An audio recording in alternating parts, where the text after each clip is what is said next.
नमस्कार मित्रों, एसएससी अड्डा जीके में आपका बहुत बहुत स्वागत है। सी-टेट की जो हमारी सीरीज चल रही है उसके आज हम हिंदी शिक्षण शास्त्र के महत्वपूर्ण जो क्वेश्चंस हैं वो लेकर आए हैं, यानी जो हिंदी लैंग्वेज के पेडागोजी के मोस्ट इम्पोर्टेंट एमसीक्यू क्वेश्चंस हम करने वाले। इससे पहले जो हमारी वीडियोस आई हैं उसमें हमने ईवीएस से रिलेटेड जो सी-टेट में ईवीएस से रिलेटेड क्वेश्चंस हैं वो करे हैं। तो आइए स्टार्ट करेंगे। स्टार्ट करने से पहले आप हमारे चैनल को लाइक, सब्सक्राइब और शेयर जरूर करें। तो आइए देखते हैं क्वेश्चन नंबर 1। जो भाषा स्वाभाविक रूप से सीखी जाती है वह है। तो स्वाभाविक रूप से कौन सी भाषा सीखी जाती है? जो आप देखते हैं जब बच्चा पैदा होता है तो पैदाइशी रूप से जो क्या होता है, जो घर का माहौल होता है, वातावरण होता है, उसके अकॉर्डिंग वो क्या करता है, स्वाभाविक रूप से जौन सी लैंग्वेज वह सीखता है तो वह कौन सी होती है उसकी? वह उसकी होती है मातृभाषा। ऑप्शन डी करेक्ट है यहाँ पर। बोलना एवं लिखना भाषा के किस पक्ष को प्रदर्शित करता है? अभिव्यक्ति पक्ष, ग्रहण, उपयुक्त दोनों या कोई भी नहीं। तो जो बोलना और लिखना है वो भाषा का जो है जिसके द्वारा क्या करते हैं हम, बोलने के द्वारा और लिखने के द्वारा क्या करते हैं हम अपने जो विचार व्यक्त करते हैं, तो अभिव्यक्ति पक्ष इसको कहेंगे। तो ऑप्शन ए यहाँ पर करेक्ट है। शिशु की प्रथम भाषा कौन सी होती है? जब बच्चा पैदा होता है, घर में उसका पालन है, तो वो पहले कौन सी भाषा बोलता है? क्या पहले वो राष्ट्रभाषा बोलेगा, हिंदी बोलेगा, इंग्लिश बोलेगा या मातृभाषा बोलेगा? तो शिशु की जो प्रथम भाषा है जो उसके घर में बोली जाती है, यानी कि उसकी जो मातृभाषा है वह सीखता है। ऑप्शन बी करेक्ट है। अगर कोई बच्चा तेलुगु है तो वो तेलुगु सीखेगा, हरियाणवी है तो बच्चा हरियाणवी बोलेगा, जो बच्चा शिशु होता है, पंजाबी है तो पंजाबी सीखता है। तो जैसा घर का वातावरण है तो बच्चा क्या करता है, वही भाषा ग्रहण करता है। तो शिशु की प्रथम भाषा मातृभाषा रहती है। भाषा की शिक्षा के अंतर्गत सुनने का अर्थ है। भाषा की शिक्षा के अंतर्गत सुनने का क्या अर्थ होता है? ध्वनि संकेतों का श्रवण, केवल ध्वनि संकेतों का श्रवण, बोधपूर्वक श्रवण या ध्यानपूर्वक श्रवण। तो भाषा की जो शिक्षा के अंतर्गत है सुनने का अर्थ रहता है बोधपूर्वक श्रवण करना, उसको ग्रहण करना। ऑप्शन सी करेक्ट है। मनुष्य को अपनी दैनिक जीवन में सबसे अधिक क्रिया करनी पड़ती है। तो मनुष्य जो होता है उसको जो जीवन में सबसे ज़्यादा वो क्या उनसी क्रिया करता है, क्या करता है? क्या सबसे ज़्यादा सुनता है, सबसे ज़्यादा पढ़ता है या लिखता है या बोलता है? तो जो आपने देखा होगा कि जहाँ हम मनुष्य हैं जो क्या करते हैं अपनी दैनिक में, तो सबसे ज़्यादा हम क्या करेंगे, हम बोलते हैं। सबसे ज़्यादा क्या करते हैं हम, ना तो ज़्यादा सुनेंगे, ना पढ़ेंगे, ना लिखेंगे, लेकिन सबसे ज़्यादा हम हर बात पे घर में विचार व्यक्त करने हैं, बाजार जाना है, क्या करना है, तो बोलने की अभिव्यक्ति हमारी ज़्यादा रहती है। तो ऑप्शन डी यहाँ पर करेक्ट रहेगा। तो मनुष्य की जो दैनिक जीवन में सबसे अधिक कौन सी क्रिया हुई? बोलने की। नेक्स्ट है, बाल मनोविकास का प्रधान साधन क्या है? तो बाल मनोविकास कहाँ पर होता है? बच्चे का जो विकास होता है वो सबसे ज़्यादा जो प्रधान साधन उसका कौन सा है? तो अंग्रेजी की शिक्षा, मातृभाषा, विद्यालय की या कोई नहीं? तो अभी बच्चा अगर बाल मनोविकास कहाँ है, उसका प्रधान साधन होता है मातृभाषा की शिक्षा। ऑप्शन बी करेक्ट है।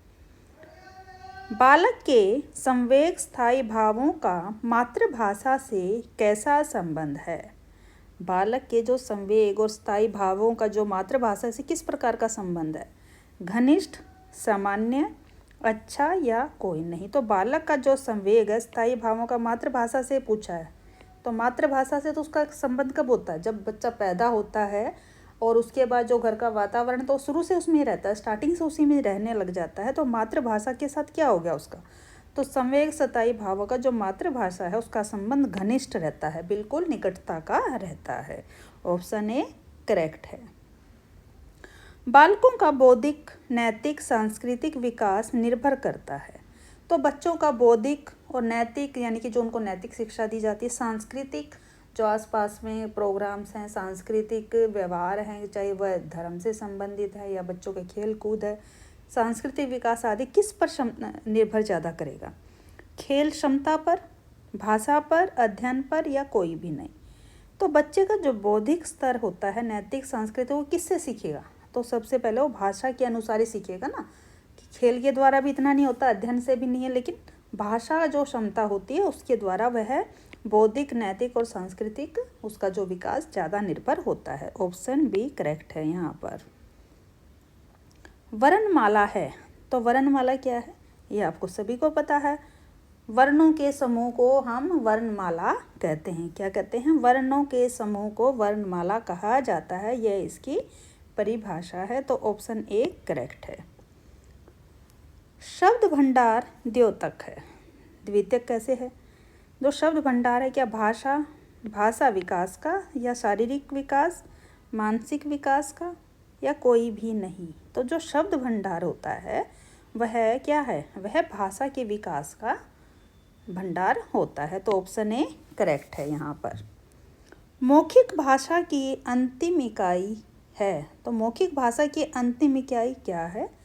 मौखिक भाषा जो होती है, जो हम बोलचाल के द्वारा जिसको प्रकट करते हैं, तो वह क्या होती है? उसकी इकाई क्या होगी?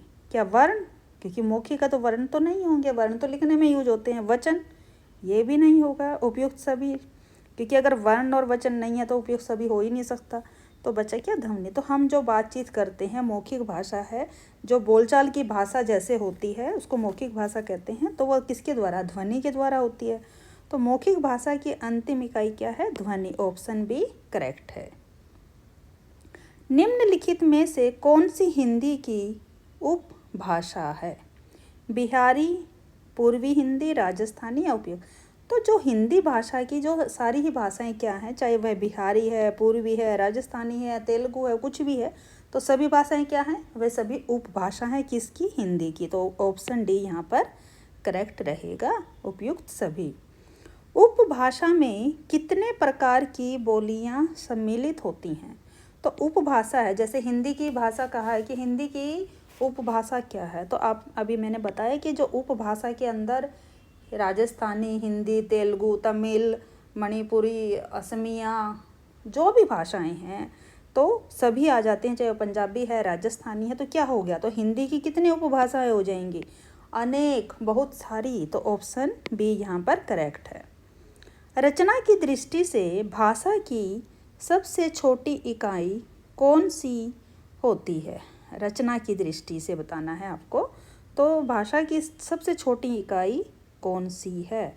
वर्ण, शब्द, वाक्य या शब्द भंडार? तो जो सबसे छोटी इकाई रहती है, तो शब्द तो कई वर्णों से मिलके बन जाता है, वाक्य भी बन जाएगा, शब्द भंडार भी, लेकिन वर्ण क्या होगा? सबसे छोटी इकाई। ऑप्शन ए करेक्ट है, वर्ण होते हैं। लिपि है, लिपि क्या होती है? तो जो वर्णों की व्यवस्था करी जाती है, वर्ण हैं जो उनकी जो व्यवस्था है उसको लिपि कहते हैं। वर्णों की व्यवस्था को लिपि कहा जाता है। ऑप्शन ए करेक्ट है। प्राथमिक स्तर पर कौन सी गतिविधियां बच्चों की मौखिक अभिव्यक्ति के विकास में सबसे कम प्रभावी है? प्राथमिक स्तर पर, तो अब इसमें कहा है प्राथमिक, तो सबसे पहले यानी प्राथमिक स्तर पर कौन सी गतिविधि बच्चों की मौखिक यानी बोलचाल की मौखिक अभिव्यक्ति के विकास में सबसे कम प्रभावी है? तो जो सबसे कम प्रभावी है वह आपको बताना है। घटना वर्णन करना, कहानी को शब्दशः दोहराना, कहानी को अपनी भाषा में कहना, या चित्र दिखाकर कहानी कहलवाना? तो आपको ये बताना है कि इनमें से कौन सा।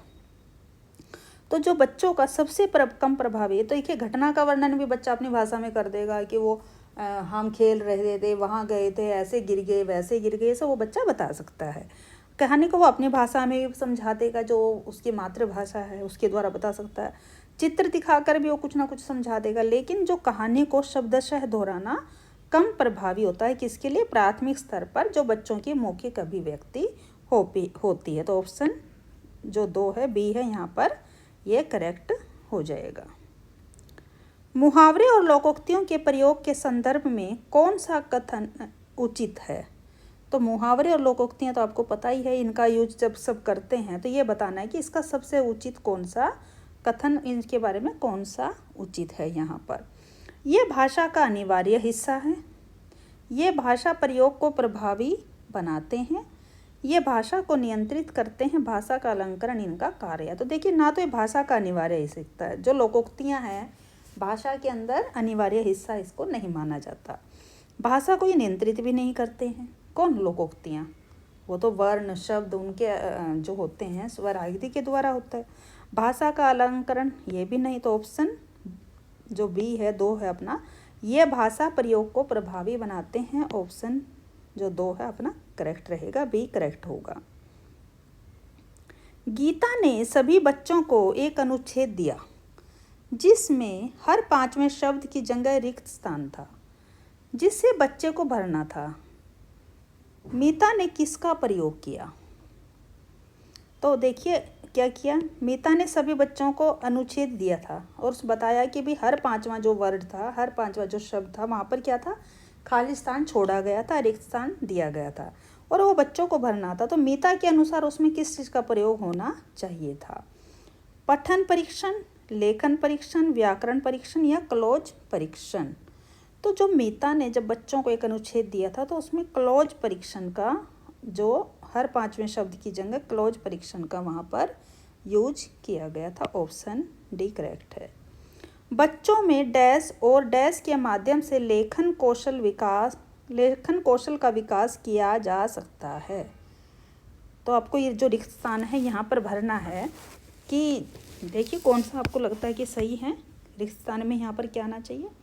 बच्चों में रेखांकन या चित्रांकन के माध्यम से लेखन कौशल का विकास किया जा सकता है, या बच्चों में चित्रांकन, लिपि, चिन्हों के माध्यम से लेखन कौशल का विकास किया जा सकता है, या रेखांकन, लिपि, चिन्हों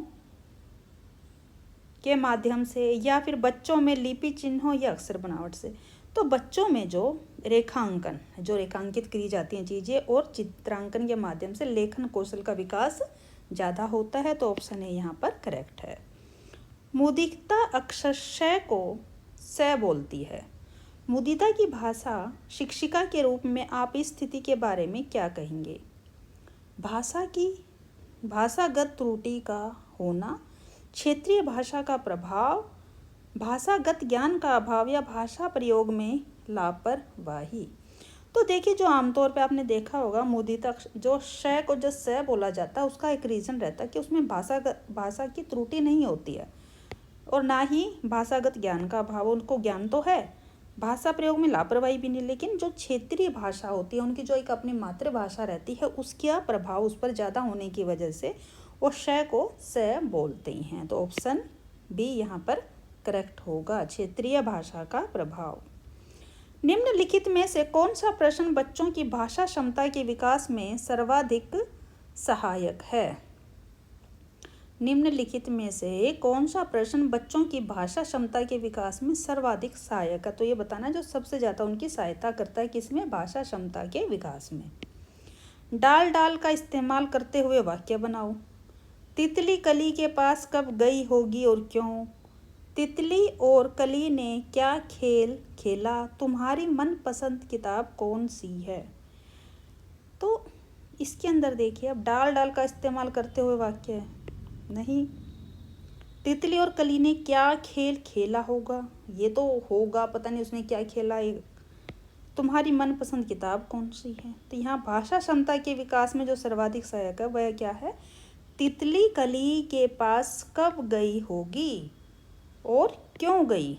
तो यहाँ पर ऑप्शन 2 करेक्ट है।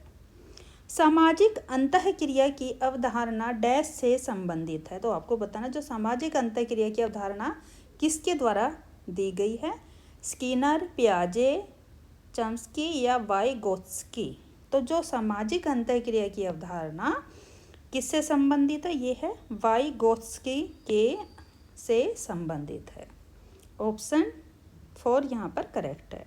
स्किनर ने भाषा सीखने की प्रक्रिया में डैश पर सर्वाधिक बल दिया है। तो स्किनर के अनुसार क्या है? भाषा सीखने की जो प्रक्रिया है तो उसने किस पर ज़्यादा बल दिया है इन्होंने? तो स्किनर ने अनुकरण पर ज़्यादा बल दिया है। स्किनर ने भाषा सीखने की प्रक्रिया में अनुकरण पर सर्वाधिक बल दिया। ऑप्शन बी करेक्ट है। बच्चों की भाषाई क्षमताओं के आकलन के लिए डैश सर्वाधिक सहायक है। बच्चों की जो भाषाई क्षमता का अगर आकलन करना है तो सबसे ज़्यादा क्या सहायक होगा? बच्चों की परस्पर अनौपचारिक बातचीत, बच्चों की कक्षा में औपचारिक बातचीत, बच्चों और शिक्षक की परस्पर औपचारिक बातचीत, या बच्चों का शिक्षक द्वारा प्रदत्त अभ्यास कार्य करना।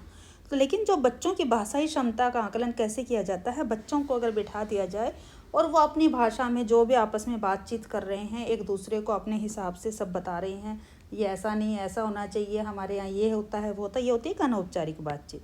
तो बच्चों की जो परस्पर अनौपचारिक बातचीत होती है तो बच्चों की जो भाषाई क्षमता का आकलन करने के लिए सर्वाधिक सहायक रहती है। ऑप्शन ए यहाँ पर करेक्ट है। कौन सा प्रश्न कक्षा में बहुभाषिकता को पोषित बहु करता है? कौन सा प्रश्न कक्षा में बहुभाषिकता को पोषित बहु करता है? अच्छी लगने वाली महक को क्या कहेंगे? बुरी लगने वाली महक को? तुम्हारे घर में किस किसकी महक आती है? फूलों के नाम अपनी भाषा में लिखें। तो जो प्रश्न कक्षा में बहुभाषिकता को अगर पोषित बहु करवाता है तो क्या है? तो बच्चों को कहा जाता है कि फूलों के नाम अपनी भाषा में लिखें। तो ऑप्शन 4 यहाँ पर करेक्ट है। इस कहानी में पहाड़ी घाटी शब्दों का इस्तेमाल हुआ है। पहाड़ी इलाके से जुड़े हुए और शब्द सोचकर लिखो। यह अभ्यास प्रश्न डैश का उदाहरण है। किसका? संदर्भ में व्याकरण, शब्द भंडार में विकास, शब्दकोश का विकास, या पर्यायवाची शब्दों से परिचय। तो अगर कोई कहानी है, कहानी के अंदर क्या होता है, उस कहानी में क्या करा गया है? जो घाटी है, जो पहाड़ी इलाके रहते हैं, वहाँ की जो घाटी के शब्दों का जो इस्तेमाल होता है, और वो पहाड़ी इलाकों से जो जुड़े हुए हैं, जब उन शब्दों का सोचकर जो लिखना होता है, वह जो अभ्यास प्रश्न है, तो उसका क्या उदाहरण रहेगा?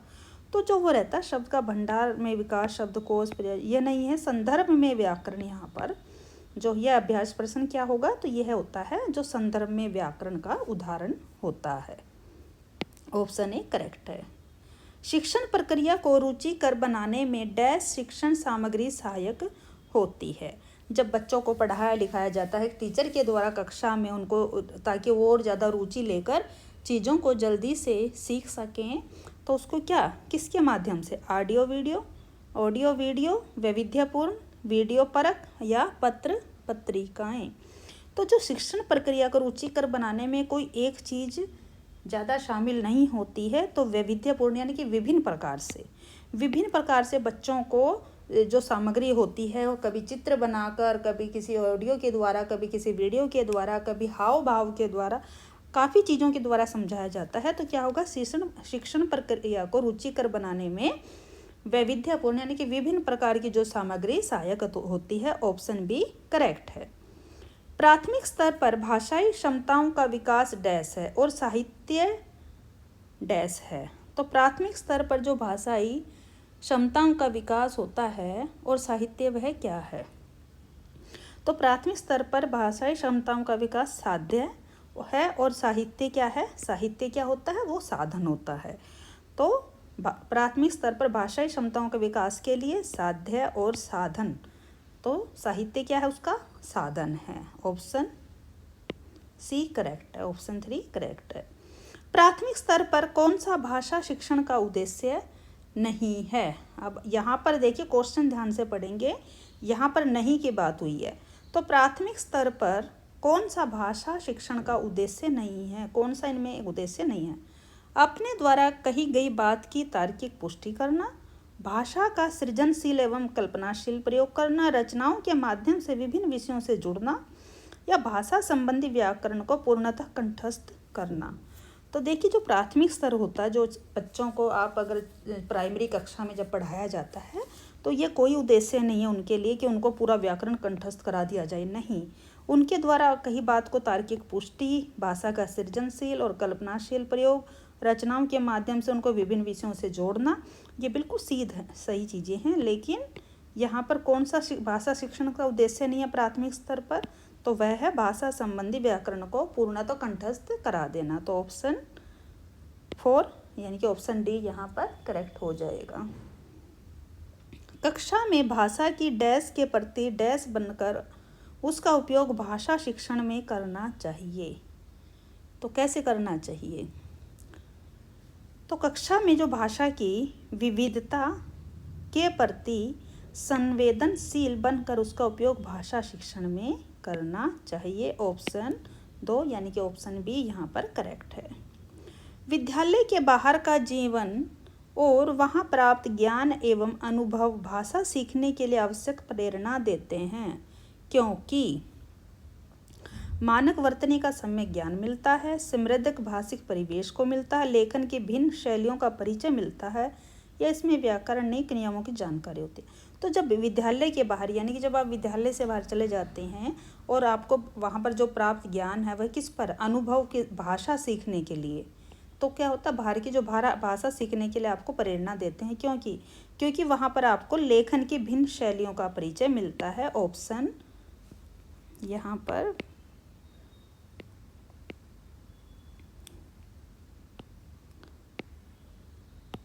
ऑप्शन सी यहाँ पर करेक्ट रहेगा।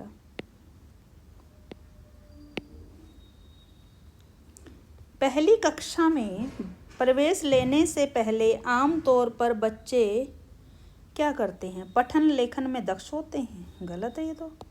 स्व अभिव्यक्ति जानते हैं, भाषा के व्याकरणिक नियम जानते हैं, नहीं, तुतलाकर बोलते हैं। तो जब बच्चे पहले ही कक्षा में उनको जब एडमिशन करवाने के लिए जाते हैं तो आमतौर पर बच्चे जो स्वयं अभिव्यक्ति जानते हैं, उसके अलावा उन्हें पठन लेखन भाषा व्याकरण आदि का कोई ज्ञान नहीं होता। तो ऑप्शन बी यहाँ पर करेक्ट होगा। प्राथमिक स्तर पर पढ़ने की क्षमता का आकलन करने की दृष्टि से सबसे अधिक महत्वपूर्ण क्या है? प्राथमिक स्तर पर जब बच्चे पढ़ने की क्षमता का उनका आकलन करना होता है तो सबसे पहले उनका क्या होता है, अधिक महत्वपूर्ण उनके लिए क्या होता है? तो सबसे पहले ना तो विराम चिन्हों का उनको ज्ञान होता है। प्राथमिक जब आप स्टार्टिंग में बच्चे को एडमिशन कराते हैं प्राइमरी क्लास में तो क्या होगा, उनको विराम चिन्हों का तो ज्ञान नहीं है कि कहाँ पर कोमा लगाना है, कहाँ पे फुल स्टॉप लगाना है, ये ज्ञान उनको नहीं होता। साथ में उनको पढ़ने में परवाह होता है नहीं, क्योंकि अभी तो उनको अक्षरों का भी ज्ञान नहीं है, वर्णों की भी पहचान उनको नहीं होती है। तो सबसे पहले क्या होता है, तो प्राथमिक स्तर पर जो पढ़ने की क्षमता का आकलन बच्चों की दृष्टि से क्या होगा सबसे अधिक महत्वपूर्ण, तो वो होता है अर्थ का निर्माण करना। ऑप्शन सी करेक्ट है। प्राथमिक कक्षाओं में बच्चे बहुत कुछ लेकर विद्यालय आते हैं, जैसे अपने डैश, अपने अनुभव, दुनिया के देखने का अपना दृष्टिकोण आदि। तो क्या लेकर आते हैं, तो जैसे अपनी क्या लेकर आएंगे, समस्याएं, भाषा, पाठ्य पुस्तकें, कमियां। तो सबसे पहले जो बच्चे आते हैं उनके अनुभव, दुनिया देखने का उनका, जो छोटे बच्चे रहते हैं उन्हें देखा, उनका एक अपना दृष्टिकोण है, उनकी अपनी एक दुनिया होती है। और समस्याएं तो नहीं लाएंगे वो क्या लाते हैं, उनकी जो मातृभाषा होती है वो पहले वही आएगी। तो क्या होता है, अपनी भाषा, अपने अनुभव, दुनिया के देखने का अपना दृष्टिकोण आदि। ऑप्शन बी करेक्ट है। बच्चों की मौखिक अभिव्यक्ति के विकास का अर्थ यह नहीं है। तो बच्चों की जो मौखिक विकास का अर्थ क्या नहीं है, वाद विवाद में बेझिझक होकर बोलना, कहानी सुनकर शब्दशः दोहराना, अपनी कल्पनाओं की मौखिक अभिव्यक्ति, बातचीत में सक्रिय भागीदारी का। तो यह ऑप्शन बी यहाँ पर करेक्ट है। प्राथमिक स्तर पर बच्चों की भाषाई क्षमताओं का विकास करने का क्या अर्थ होता है? तो प्राथमिक स्तर पर बच्चों की जो भाषाई क्षमता का विकास करने का क्या अर्थ है, क्या भाषिक संरचनाओं पर अधिकार, भाषा प्रयोग की कुशलता पर अधिकार, भाषा अनुकरण की कुशलता पर अधिकार, या भाषिक नियमों पर अधिकार। तो ऑप्शन बी यहाँ पर करेक्ट है, भाषा प्रयोग की कुशलता पर अधिकार। व्याकरण शिक्षण की आगमन विधि की विशेषता है। व्याकरण जो है तो शिक्षण की जो उसमें आगमन की विधि की क्या विशेषता है, पहले नियम बताना, पहले मनोरंजन गतिविधि करना, उनका नियम का विश्लेषण, या पहले उदाहरण प्रस्तुत। तो व्याकरण जो है उस शिक्षण की जो आगमन विधि है उसमें सबसे पहले उदाहरण प्रस्तुत करना। ऑप्शन डी करेक्ट है। बच्चों का अपने लेखन के प्रति आत्मविश्वास जगाने के लिए जरूरी है। तो बच्चों को लिखने के लिए उसमें, ताकि वो लिखने के लिए जल्दी झिझक ना पैदा करें और उनमें आत्मविश्वास पैदा करें, तो उसके लिए क्या, कौन सी विधि अपनानी चाहिए, तो यह क्या है, उनके द्वारा लिखी गई बात का सम्मान किया जाए, उनके लिखने की गति पर ध्यान दें, उनके अक्षरों की बनावट पर या उनकी वर्तनी की शुद्धता को सराहा जाए। तो जब बच्चे स्टार्टिंग में लिखना स्टार्ट करते हैं तो आपको क्या करेंगे, उनके अंदर आत्मविश्वास जगाना सबसे पहले ज़रूरी है। और वो कैसे होगा, अगर वो लिखेंगे और उनकी बात का सम्मान न किया जाए, अगर कह दिया जाए तुमने गलत लिखा है, तो बच्चे का क्या मनोबल टूट जाएगा, वो दोबारा नहीं लिखेगा। उसके लिखने की गति पर कोई ध्यान नहीं हो, क्योंकि जब स्टार्टिंग में बच्चा जाता है उसे लिखना नहीं आता तो टाइम काफ़ी ले लेता है। गति पर भी ध्यान नहीं देना चाहिए। उसके अक्षरों की बनावट की प्रशंसा करना, बच्चा है स्टार्टिंग में अक्षर भी उल्टे सीधे बनाएगा। आपने देखा होगा जब बच्चे को आप स्टार्टिंग में स्कूल डालते हैं तो उसको 1 2 भी नहीं लिखेगा, कहीं गोला बनाएगा, कहीं कुछ बनाएगा, तो ऐसा होता है। तो उनकी वर्तनी की शुद्धता को सराहा जाए। जब बच्चा स्टार्टिंग में थोड़ा, चाहे वो टेढ़ा मेढ़ा कैसा भी लिखता है, तो उसको धीरे धीरे उसका आत्मविश्वास बढ़ाने के लिए उसको क्या करें, उसको हम प्रोत्साहित करते हैं कि बेटा बहुत अच्छा लिखा है। तो इस तरह उनकी वर्तनी की शुद्धता को सराहना चाहिए। तो ऑप्शन डी यहाँ पर करेक्ट होगा। तो आज के लिए यही क्वेश्चन है। आपको कैसी लग रही है सीरीज़ तो ज़रूर बताइएगा। धन्यवाद।